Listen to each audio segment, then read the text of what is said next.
Hi, everyone, and welcome to episode 3 of So What Does This Mean?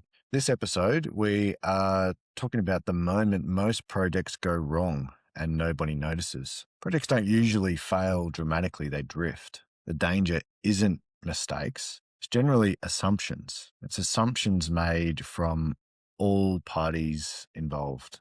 Early stage momentum. Just because you're getting started early doesn't mean that the the project is going to progress early. I think if you dive into too deep early on, I think there's a lot of things that will come to light later on in a project.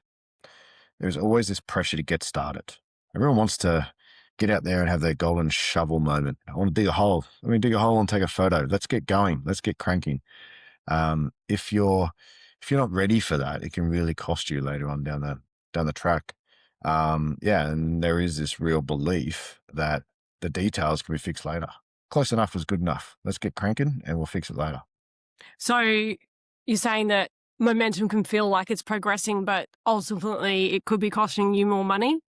Yeah, if you're not understanding the complexities of what's going on, and what those, the accountability of those decisions or indecision are at the start of the project, it can definitely be exacerbated later on. I mean, for example, you made the incorrect decision, whatever that may be, around a water main or a sewer pipe or stormwater pipe, things that you generally aren't looking at from ground level. You then go and lay a pavement. You lay a nice, beautiful road on top of it.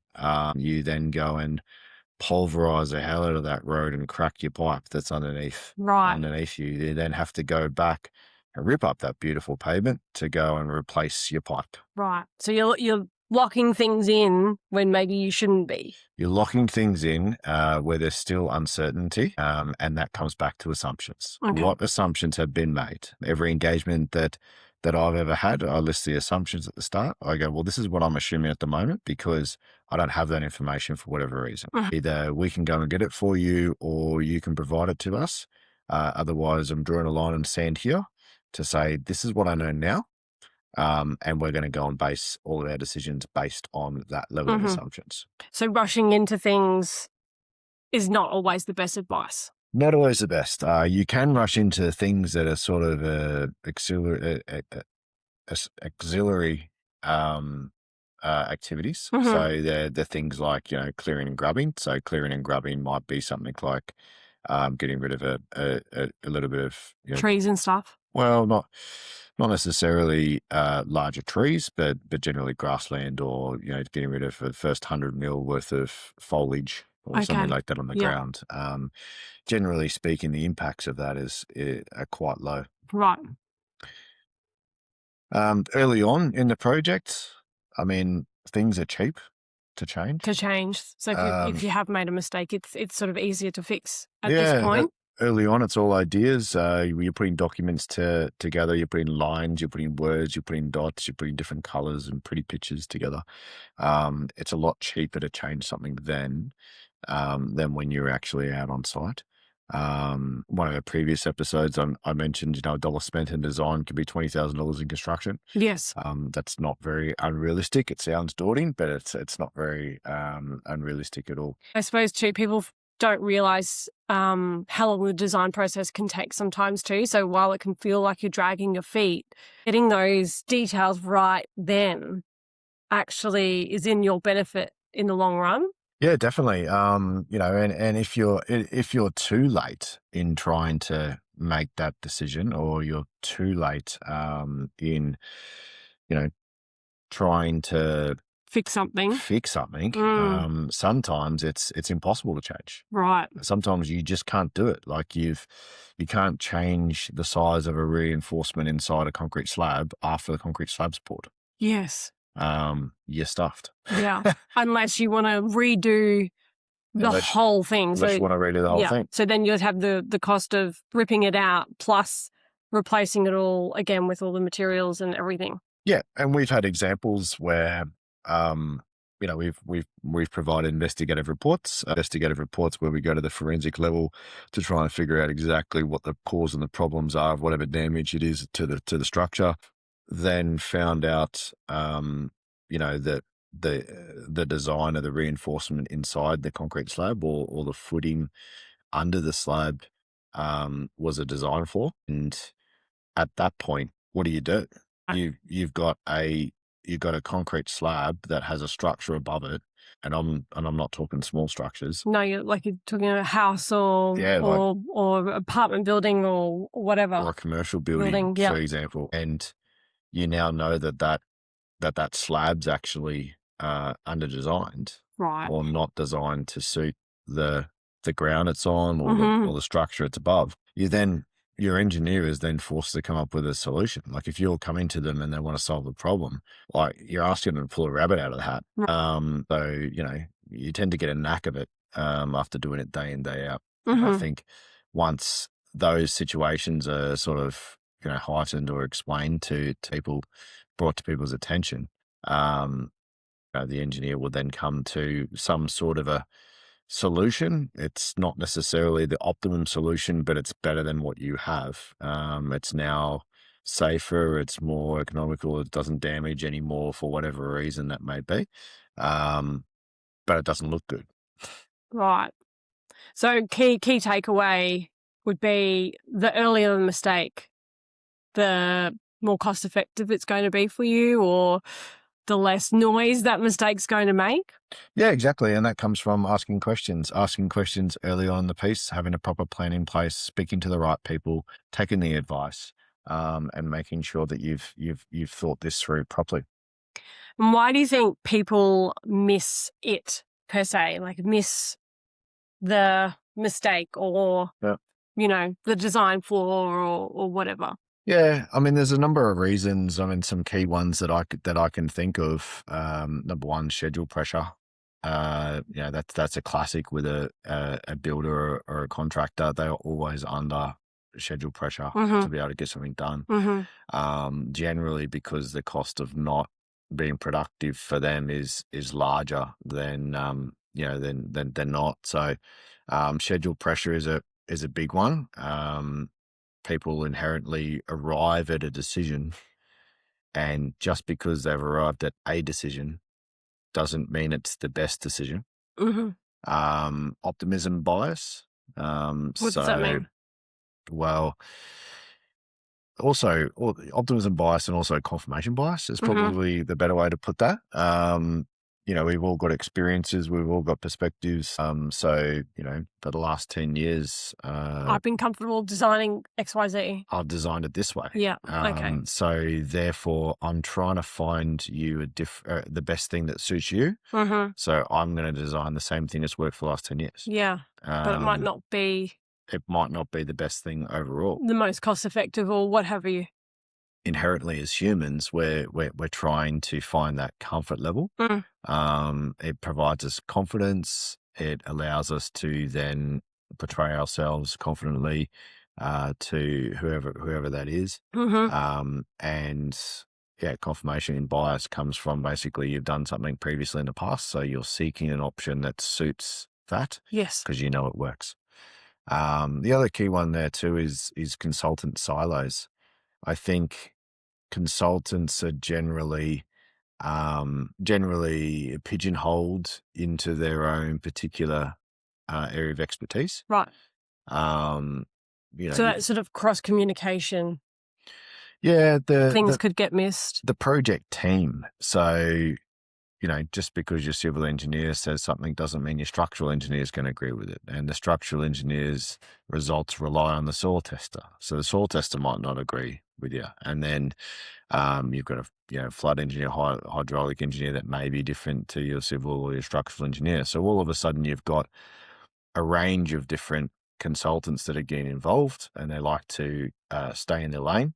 Okay. And when they stay in their lane, you need somebody overall to link everything together. Oh, yeah. The good consultants, I guess, are the ones that provide the advice. They're not really going outside of their area of expertise, but they're just providing you the advice of the questions that you should probably be asking some other people. Mhm. One of the key ones that we get all the time producing designs is the cross between surveyors and civil designers. So a civil designer ultimately can't do their design until such time that they've got a survey. Yes. They need to know spatially where Where they this can put things in. where is this ground relative to, you know, AHD is a level is a datum level that we take, which is mean sea level. Mhm. You know, where is that in the global positioning system, Right. GPS? Um, if the surveyors come back and provided some data to you that says, you know, there's a pipe here, or there's a tree there, or there's, you know, pegs there, or it's 27 meters long, whatever that might be on their plans. And then the civil engineer uses that, then goes through and designs what they need to design. They come back to you and they go, there you go, there's your result. And the contractor goes in on site and goes, well, hang on, that wasn't 27 meters. That was only 15 meters. So therefore, all of the plans and costs and risks that I've associated with on 27 meters is now 15 meters. Who made the mistake? You know, straight away the finger comes back to the designer. It gets pointed back to the designer, which, you know, yeah, you should check that out definitely. But the designer will come back and go, well, the surveyor gave me the points. Right. Now, if you provided the designer the survey, then you were in charge of the engagement with the surveyor. Right.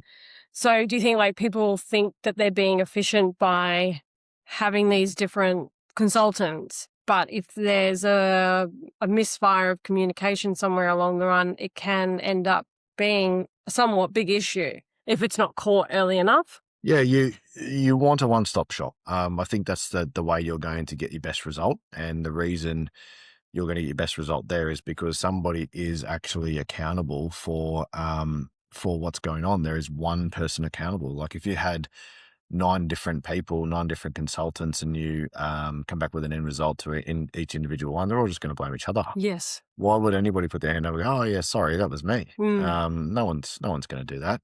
That's just inherently what happens in not just consultants, but anyone Mm. in that side of things. So, you know, if there's an issue with the survey and the engineer you've gone to or the project manager you've gone to has engaged the survey, then you know, ultimately it's the scope that the engineer or the project manager has provided the surveyor.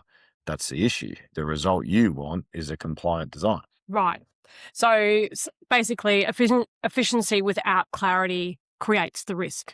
Yeah, and I think these, you know, indirectly, these silos are created by clients wanting to get involved. Is probably poor because I do want people to get involved, but I think if you're trying to save money by trying to engage somebody yourself, you may not necessarily understand the scope, the inclusions, the exclusions of what that agreement is, and then what does that mean for activities down the line. Right. Yeah. So shopping around and getting your quotes at the start and trying to get the cheapest, person for each doesn't always mean you're going to get the best result for the cheapest amount of money. And I think generally speaking, everyone knows that most things don't. Yes, it might be cheaper and might fit your budget, but if you were to spend that extra $100 or $300 or $1,000, that could result in, $50,000 savings down the track or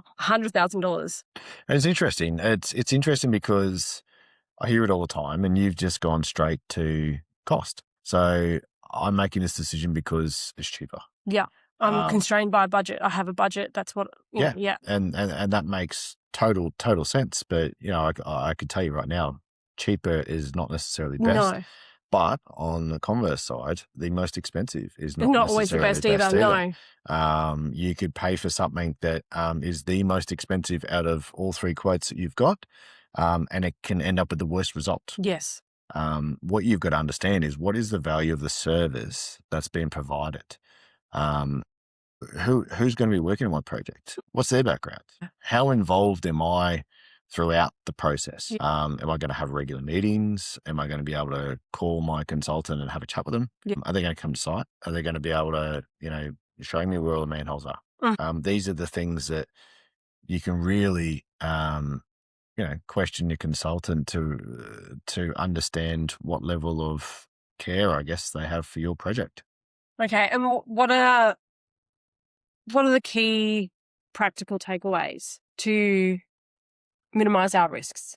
Yeah, I think you've got to slow down before committing. I think you've got to understand what are the time constraints, make a proper decision before you commit. So, explore a few options, ask some questions. Say you get a quote from one entity, go and get two more. Mm-hmm. When you get the three quotes, I almost guarantee you will end up with a different list of inclusions and exclusions for each one.